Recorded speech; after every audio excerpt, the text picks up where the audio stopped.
Ga shirin masoya daga Bacibari zuwa Fattoma. Shi yanzu ma mutum yau juma'a ga bare ya te wajen wato ya gani ni a sabo gare saboda na kwana biyu ban gamu da ita kuma ina ganin yau ya an ka gamun nan sai mun kara ɗaya lai.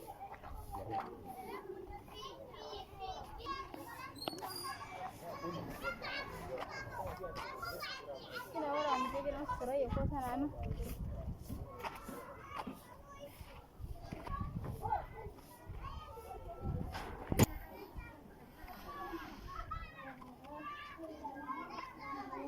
Can kama ita wallahi a cikin garin ke. Assalamu alaikum.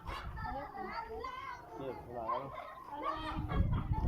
Muna da abu. Ke ma duk kwanan nan idan na doka a waya ke sai in ji karfe. Allah babana ne ya amsa waya ya ce har in dai kana suna da gaske tura iyayen. Tura iyayena? Ke yanzu duk tsayin da nake tare da ke kuma duk wasu maganganu da nake da ke yani ba a san lalle ina so ba yana turo iyayena da amma ina da niyyar turo iyayen na. Wallahi ni dai ban sani ba babana dai ce ka to mai ce. Shi yace muke in to mai can. Ko ka zo.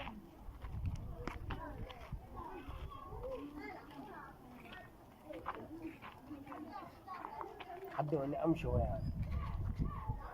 Ganin yake nufi da. Kuma ɗaya zan yi hita babin.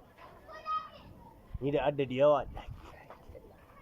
Kin hudu garan ko biyar dan ga yi ka kwace mata waya dan kaga ina dan tattaunawa da ita. Kai ka bari ka gani in ban turo iyayen nawa ba sai ka ce wai kai amma ɗaya ba zai ka kwace mata waya. Ta tuni ta ne wancan ɗaya zan koma mu ba Fatima.